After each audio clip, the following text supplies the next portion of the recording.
அஸ்ஸலாமு அலைக்கும் வரஹ்மத்துல்லாஹி வபரகாத்துஹு. அன்பான இஸ்லாமிய நெஞ்சங்களே, இன்றைக்கு இரவு 31 2024 வருஷம் முடிஞ்சு 2025 வருஷம் ஆரம்பிக்குது. அவ்வளோதான்.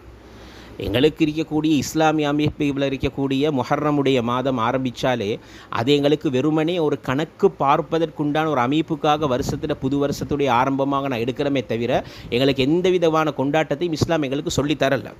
அப்போ இந்த நிவ்யன்றது மாற்று மதத்தவர்களுடைய ஒரு பண்டிகை.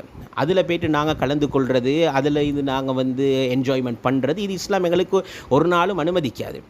சிலவங்க கேட்குறாங்க, இது ஒரு மார்க்கம் உண்டு இல்லையே, இது ஒரு ஃபங்க்ஷன் 31 ஒரு ஃபங்க்ஷன் நடக்குது, அதில் போய்ட்டு நாங்கள் கலந்து கொள்கிறோம், இது மார்க்கத்தில் உள்ள விஷயம்னு சொல்லி நாங்கள் செய்யலையே.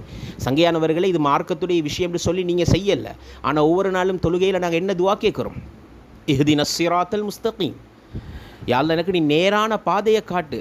எப்படிப்பட்ட பாதை? ஸிராத்தல்லதீன அன்அம்த அலைஹிம், நீ யாருக்கெல்லாம் உபகாரம் புரிஞ்சாயோ அப்படிப்பட்டவங்களோட பாதை எனக்கு நீ காட்டு. கைரில் மக்தூபி அலைஹிம் வலத்தாலின், வழிகெட்டவர்களுடைய பாதையை எனக்கு காட்டிராத, ஓண்ட கோபத்தை அடைஞ்சவர்களுடைய பாதையை எனக்கு காட்டிராத. இப்படி நாங்கள் ஒவ்வொரு நேர தொழுகையிலையும் துவாவை கேட்டுட்டு அந்த யஹூதி நசாராக்களுடைய பண்டிகைகளில் நாங்கள் கலந்து கொண்டு அவங்களுடைய வழிகளை பின்பற்றி அந்த பாதையில் நாங்கள் சென்றால் எங்களோட துவா, நாங்கள் அல்லாஹ்ட்ட கேட்குற துவாக்கும் நாங்கள் நடந்து கொள்கிற முறைக்கும் அது எவ்வளோ பெரிய முரணாக இருக்குது. அது எவ்வளோ ஒரு அசிங்கமான ஒரு செயல். சங்கியானவர்களே, அல்லாஹ்வின் நல்லடியார்களே, அதை போல் சிலவங்க சொல்கிறாங்க, இது 31 ஃபங்க்ஷனுக்கு நாங்கள் போகல, கோல்ட் ஃபேஸில் காணிவேல் போட்டிக்குது, அதை பார்க்குறதுக்கு போகிறோம், அங்கே வெடி போடுறாங்க, அதை பிள்ளைகளுக்கு காட்டுறதுக்கு போகிறோம், ஏனைய தினங்களில் நீங்கள் இதுக்கு கலந்து கொள்ளலாம், அது வேறு விஷயம். ஆனால் இன்றைக்கி 31 இது ஒரு ஃபங்க்ஷன். அது நீங்கள் உங்களோட எண்ணம் வேறையாக இருந்தாலும் அது நடக்கக்கூடிய இடங்களில் இன்றைக்கி நீங்கள் சமூகம் அளிப்பீங்களா இருந்தால் உங்களுடைய அந்த சங்களிப்புன்றது அதுக்கு இருக்குது. நீங்களும் அந்த ஃபங்க்ஷனில் கலந்து கொண்டீங்க அப்படின்ட்டு தான் அது கடிக்கப்படும். குர்ஆன் சொல்லுது, வைதா மர்ரு பில் லஹ்வி மர்ரு கிராமா. உண்மையான ஒரு முஃமினுடைய தன்மைகளை, அல்லாஹ்வுடைய அடியார்களுடைய தன்மைகள் அல்லாஹ் குர்ஆனில் சொல்லக்கூடிய நேரத்தில் வீணான காரியங்கள் அவங்க கண்டாங்கன்னு சொன்னால் அந்த பக்கத்துலேருந்து சங்கையான முறையில் விலகி கொள்வாங்க, நவழுவாங்க. சங்கையானவர்களே, அல்லாஹ்வின் நல்லடியார்களே, நாங்கள் ஒவ்வொருத்தரும் அதை கவனத்தில் எடுக்கணும். இன்றைக்கி நீங்கள் பார்த்தீங்க என்று சொன்னாக்க, இன்றைக்கி வாலிபர்கள் ஒவ்வொரு தந்தையும் அமானிதம், ஒவ்வொரு தந்தைக்கும் அமானிதம் அவங்களோட புள்ள. இன்றைக்கி கோல் ஃபேஸில் நிறைஞ்சிருக்குது சமுதாயம். தன்னை அலங்கரித்து கொண்டு பெண்கள் க்யூவில் நிற்கிறாங்க. ஏன்? அங்கே என்ன இருக்குது? வளமைக்கு மாற்றமாக 31 அப்படி ஒரு கூட்டம் எங்களோட சமுதாயம் நிறைஞ்சு நிற்கிது. வாப்பா மாக்கள் சொல்கிறது இல்லை பிள்ளைக்கு, பொம்பளை பிள்ளைக்கு இப்படி நீங்கள் போவாதீங்கன்ட்டு. கணவன் மாக்கள் மனைவிக்கு சொல்கிறது இல்லை. ரசூலுல்லாஹ் சொன்னாங்க, நாளைக்கு கியாமத் அல்லாஹ் ஏறெடுத்து பார்க்க மாட்டான் ரோசம் இல்லாத கணவனை. பொண்டாட்டி அலங்கரித்து கொண்டு மாப்பிள்ளையோடையே போகிறா, மாப்பிள்ளையும் கூட்டி கொண்டு போய்ட்டு க்யூவில் நிற்கிறாரு. போன தடவை, அதுக்கு முந்தின தடவை வருஷங்கள் எல்லாம் சுபஹானல்லாஹ், ஒவ்வொரு நியூ இயர் ஃபெஸ்ட் முடிகிற அந்த காலம் முடிகிற நேரத்தில் இரவு நேரங்கள் அவ்வளோ போலீஸ் கேஸ் ஃபைல் ஆகுது. எங்களோட சமுதாயத்தினர்கள் அநேகமாக இருக்கிறாங்க, அதில் கலந்து கொள்கிறாங்க. ஏன் இவ்வளோ அனாச்சாரங்களை நாங்கள் கலந்து கொள்ளணும்? இன்றைக்கு வாலிப பிள்ளைகள், வாப்பாக்கு பொறுப்பு, உம்மாக்கு பொறுப்பு, பெற்றோருக்கு பொறுப்பு. நாளைக்கு அல்லாஹ் உங்கள்கிட்ட கேட்பானே.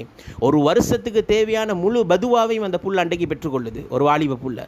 இன்றைக்கி வாலிபருங்கள்னு சொன்னால், அவர் யங்குன்னு சொன்னால் அவர் நினைக்கிறாரு நாங்கள் எப்படி இருக்கணும், தலைமுடிய ஒரு பயங்கரமாக அசிங்கமாக பார்க்குறதுக்கு அருவருப்பாக வெட்டணும், காதில் கம்மல் தொங்கோடணும், உடம்புல பச்சை குத்தணும், இடுப்பு தெரிகிற மாதிரி டிஷர்ட் உடுக்கணும், காலுக்கு கீழே வடிய வடிய ட்ரௌசர் உடுக்கணும், பாதையில் போனால் கத்தி கொண்டு போகணும், சண்டை பிடிக்கணும், மற்றவங்களுக்கு தொந்தரவு கொடுக்கணும், வெடி போடணும், டான்ஸ் ஆடணும், அதே போல் என்னென்ன தொந்தரவுகள் மக்களுக்கு கொடுக்கலும் எல்லாம் கொடுக்க. இதுதான் நாங்கள் யங்ஸ்டார்களுடைய, இதுதான் நாங்கள் வாலிபர்களுடைய தன்மை. இன்றைக்கி வாலிபர்கள் நினச்சி வச்சுக்கிறாங்க. சமுதாயம் எங்கே போகுது? வாப்பா கேட்குறது இல்லையா, உம்மா கேட்குறது இல்லையா? நாளைக்கு அல்லாஹ் கியாமத்தில் அவங்கள்ட்ட கேள்வி கேட்பானே. அப்போ இன்றைக்கு 31 புள்ள போகுதுன்னு சொன்னால் புள்ளையை அடித்து உழுக்க வைங்க, போவாத. இன்றைக்கு நீ மற்றவங்களுக்கு தொந்தரவு கொடுக்காத. நீ போடுற வெடியால் யாராவது ஒரு நோயாளி மௌத்தா போனால் நீ கொலைக்காரன், நீ அப்படி செய்யாத. ஒவ்வொரு தடவையும் மஸ்ஜிதுகளுக்கு முன்னால் போடுறாங்க. கொழும்பு ஏரியாக்கள்லையும் பார்க்குறோம், ஏனைய பகுதிகளில் பார்க்குறோம், மஸ்ஜிதுக்கு முன்னால் போடுறாங்க, டான்ஸ் ஆடுறாங்க.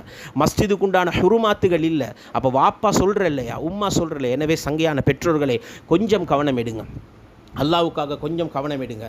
அதில் மிக முக்கியமாக நாங்கள் அந்த யஹூதி நசாராக்கள், அது அவங்களுடைய பண்டிகை, அவங்க கொண்டாடட்டும்.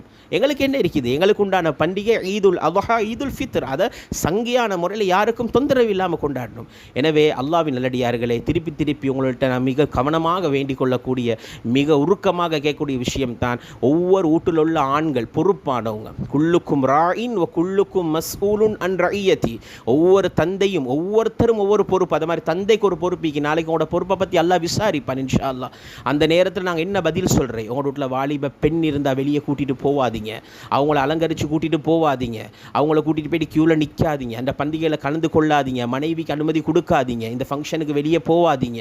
வாலிப பிள்ளைகள் ஆண்கள் இருந்தால் வீட்டில் வச்சுக்கோங்க, அவங்களால மற்றவங்களுக்கு தொந்தரவு இல்லாமல் பார்த்துக்கோங்க. இல்லாட்டி நாளைக்கு கபருக்கு உங்களுக்கு வந்து அந்த பாவங்கள் சேரும், அல்லாஹ் பாதுகாக்க. நாளைக்கு மறுமையில் அல்லாட்ட நீங்கள் பதில் சொல்லணும். அதனால் ஒவ்வொரு தந்தைகளும் இதில் கவனம் எடுத்தாலே அல்ஹம்துலில்லாஹ் பெரிய ஒரு அனாச்சாரத்தை நாங்கள் இல்லாமாக்கியலும். அதனால் நீங்கள் ஒவ்வொருத்தரும் அதில் கவனமாயிருங்க. யஹூதி நசாராக்களுடைய பண்டிகைகளை பின்பற்றி அல்லாஹ்வுடைய லாயனத்தை, அந்த கோபத்தை ரசூலுல்லாஹ் சொன்னாங்க. நீங்கள் யஹூதி நசாராக்கள் ஒரு காலத்தில் பின்பற்றுவீங்க. ஒவ்வொரு ஹதீஸுகள் வார்த்தைகளையும் சொல்லி சொல்லி பேசுகிறதுக்கு உள்ள நேரம் இல்லை. நிறைய விஷயம் சொல்லணும், உருக்கமாக சொல்லணும், சுருக்கமாக சொல்லணும். எனவே சங்கையானவர்களே, அல்லாஹ்வின் நல்லடியார்களே, இந்த வாய்ஸ் ரெக்கார்டிங் உங்களுக்கு தெரிஞ்சவங்களுக்கு அனுப்ப எங்கட மூலமாக இந்த பயான், இந்த விஷயத்தை கேட்டு யாரெல்லாம் ஒரு திருத்தத்தை கொண்டு இன்றைக்கு நடக்கக்கூடிய அந்த அனாச்சாரங்களை கலந்து கொள்ளாமல் தன்னை தவிர்த்து கொள்கிறாங்களோ அந்த சவாபும் நன்மையும் எங்களுக்கு கிடைக்கும். எனவே அல்லாஹு தஆலா நம் அனைவரையும் கபூல் செய்வானாக. வாஹிர் தஅவானா அல்ஹம்துலில்லாஹி ரப்பில் ஆலமீன். அஸ்ஸலாமு அலைக்கும் வரஹ்மத்துல்லாஹி வபரகாத்துஹு.